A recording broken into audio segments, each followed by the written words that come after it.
नमस्कार। आज हम जो कार्टोग्राफी है, ज्योग्राफी फर्स्ट ग्रेड, उसकी जो एमसी क्यूब है उसके बारे में चर्चा करेंगे। ये जो एमसी क्यूब की पीडीएफ है ये आपको इस नंबर पर मिल जाती है 9950389286 का जो ग्रुप बना रखा है, इस ग्रुप पर ये पीडीएफ डाल दी जाती है पहले, और उसके बाद में दूसरे दिन इस पीडीएफ का हल करवाया जाता है। तो देखो आज कौन कौन से प्रश्न बन रहे हैं। एक तो ये प्रश्न है कि सबसे पुराना मानचित्र पाया गया था, यानी जो सबसे पुराना जो मानचित्र मिला है वो कहां पर मिला था, यानी पाया गया था यूनान में, अरब में, मेसोपोटामिया में या सिंध में। तो सबसे पुराना जो मानचित्र था वो मेसोपोटामिया में पाया गया था, तो इसमें क्या होगा, स। दूसरा प्रश्न देखो, दूसरा प्रश्न है आधुनिक मानचित्र कला की नींव किन भूगोलवेताओं ने रखी थी। यानी जो आधुनिक मानचित्र कला है इसकी जो नींव है किन भूगोलवेताओं रखी थी। यूनानी, देखो यूनानी और ग्रीक एक ही बात है, तो यूनानी और ग्रीक हो गया, इसका मतलब दो ऑप्शन हो गए, और एक है अरब, यानी उपयुक्त सभी, तो इसमें क्या होगा, द। यानी आधुनिक मानचित्र कला की नींव यूनानियों ने रखी थी और अरब ने भी। तो यूनानी का मतलब ग्रीक और यूनानी एक ही बात है, तो यूनानी, अरब, ग्रीक यानी उपयुक्त सभी। अगला प्रश्न देखो, अगला प्रश्न है वायु फोटो के उपयोग ने किस शताब्दी से मानचित्र बनाने का कार्य किया। 19वीं शताब्दी से, या 20वीं शताब्दी, या ए व ब दोनों, या 21वीं शताब्दी। तो देखो वायु फोटो के उपयोग से 19वीं और 20वीं शताब्दी, यानी ए और ब, इसमें कौन सा ऑप्शन होगा, स। यानी 19वीं और 20वीं शताब्दी से मानचित्र बनाना कार्य किया था, तो इसमें ऑप्शन होगा स। अगला देखो, अगला प्रश्न है भारत में मानचित्र बनाने का कार्य कब शुरू हुआ था। हड़प्पा काल में, या वैदिक काल में, या गुप्त काल में, या मौर्य काल में। तो भारत की बात करें तो भारत में मानचित्र बनाने का जो कार्य था वो वैदिक काल से माना जाता है, तो इसमें क्या होगा, ब होगा। अगला प्रश्न देखो,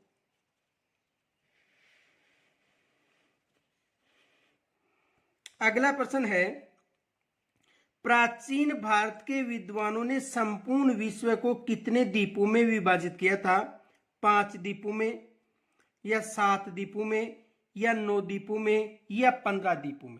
तो देखो प्राचीन भारत की बात करें तो प्राचीन भारत में संपूर्ण विश्व को कितने द्वीपों में विभाजित किया था, 7 द्वीपों में, ये याद रखना। तो इसमें क्या होगा, ब। कितने द्वीपों में विभाजित किया था, 7 द्वीपों में विभाजित किया गया था। अगला प्रश्न देखो, अगला प्रश्न है ग्रीस के शासक सिकंदर ने किस गणितज्ञ को पहली बार भारत का मानचित्र तैयार करने का आदेश दिया था। होमर ने, या इरेटोस ने, या हेरोडोटस ने, या हिप्पाक्रस ने। तो देखो ग्रीस के शासक जो सिकंदर था उन्होंने गणितज्ञ थे उनको पहली बार भारत का जो मानचित्र बनाने के लिए दिया गया था, ये थे इरेटोस्थनीज। कौन थे, इरेटोस्थनीज। तो इसमें क्या होगा, ब। ये याद रखना, ये प्रश्न बन सकता है कि ग्रीस के शासक सिकंदर ने किस गणितज्ञ को पहली बार भारत का मानचित्र तैयार करने का आदेश दिया था। तो किसको दिया था, इरेटोस्थनीज को भारत का मानचित्र बनाने का आदेश दिया था। किन्होंने दिया था, सिकंदर ने। तो ये प्रश्न बन सकता है। अगला देखो, अगला प्रश्न है कि सर्वे ऑफ इंडिया की स्थापना कब की गई थी। सर्वे ऑफ इंडिया की स्थापना कब की गई थी, 1767 में की गई थी, या 1790 में की गई थी, या 1867 में की गई थी, या 1890 में की गई थी। तो देखो सर्वे ऑफ इंडिया की स्थापना कब की गई थी, 1767 में, या 1790 में, या 1867 में, या 1890 में। तो ये याद रखना, ये भी प्रश्न बन सकता है। तो सर्वे ऑफ इंडिया की स्थापना 1767 में की गई थी, इसमें क्या होगा, ए ऑप्शन होगा। ये प्रश्न भी बन सकता है, ये प्रश्न भी बन सकता है।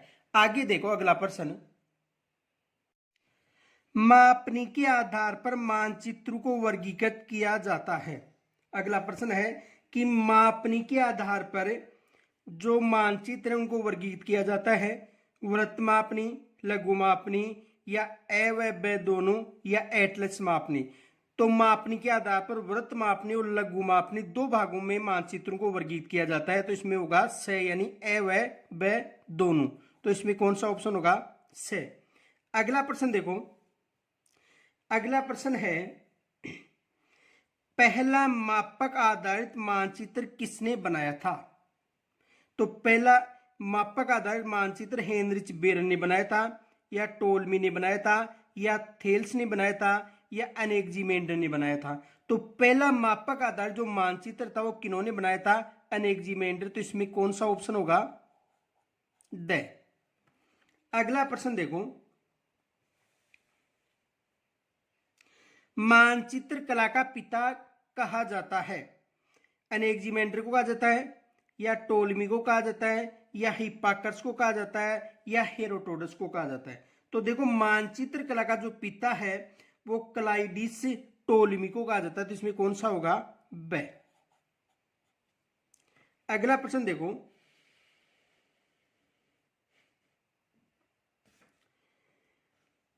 आधुनिक मानचित्र कला के पिता हैं, आधुनिक जो मानचित्र कला है उसके पिता हैं हेनरिच बेरन है, या प्लेटो है, या थेल्स है, या हेरोडोटस है। तो देखो आधुनिक मानचित्र कला के पिता किसे कहा जाता है? आधुनिक मानचित्र कला का पिता कहा जाता है हेनरिच बेरन को। तो इसमें कौन सा ऑप्शन होगा? ए। अगला प्रश्न देखो, अगला प्रश्न है वृत्त मापनी मानचित्रों को कितने प्रकार में विभाजित किया जाता है? यानी जो वृत्त मापनी मानचित्र है उनको कितने प्रकारों में विभाजित किया जाता है? 2 प्रकार, 3 प्रकार, 4 प्रकार या 5 प्रकार। तो कितने प्रकार में? 2 प्रकार में विभाजित किया जाता है। तो इसमें कौन सा होगा? Option A. इसमें कौन सा ऑप्शन होगा? ए। अगला देखो,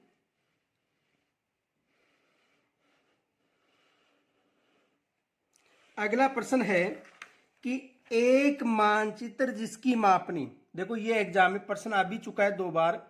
एक मानचित्र जिसकी मापनी 1:2.5 लाख, 1:50,000 अथवा 1:25,000 है तो उसे कहा जाता है वृत्त मापनी कहा जाता है, या उसको लघु मापनी कहा जाता है, या उसको भित्ति मानचित्र कहा जाता है, या एटलस कहा जाता है। तो इसे वृत्त मापनी कहा जाएगा। इसमें क्या होगा?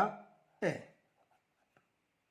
यानी एक मानचित्र जिसकी मापनी 1:2.5 लाख या 1:50,000 अथवा 1:25,000 तो उसे कहा जाता है वृत्त मापनी कहा जाता है। तो इसमें कौन सा ऑप्शन होगा? ए। देखो ये जो पीडीएफ है ये आपको पहले दे दी जाती है, 1 दिन पहले। किस नंबर पर दी जाती है? इस नंबर पर एक व्हाट्सएप ग्रुप बना रखा है, यहाँ पर आपको ये पीडीएफ मिल जाती है। और यदि कोई पीडीएफ चाहता है तो इस नंबर पर संपर्क करें। इनके अलावा यदि जो यहाँ पर एमसीक्यू चल रहे हैं इनकी यदि व्याख्या सहित आपको नोट्स चाहिए तो आप इस नंबर पर संपर्क कर सकते हैं 99 50 38 92 86 पर। तो जितने भी प्रश्न हैं उनकी व्याख्या के साथ आपको नोट्स मिल सकते हैं। इस नंबर पर आप संपर्क कर सकते हो। यानी जो कार्टोग्राफी यानी मानचित्र जो है उसके नोट्स मिल सकते हैं, जो थिंकर है, जो विचारक है उनके नोट्स मिल सकते हैं। यानी पहले क्वेश्चन होगा उसके बाद में आपको व्याख्या के साथ समझाया जाता है। जैसे यहाँ तक यदि आपको कोई समस्या हो तो मुझे कमेंट्स के द्वारा जरूर बताना। और आपसे निवेदन है कि इस वीडियो को अधिक से अधिक जो अपने जानकार हैं उनके पास से जरूर भेजना। नमस्कार।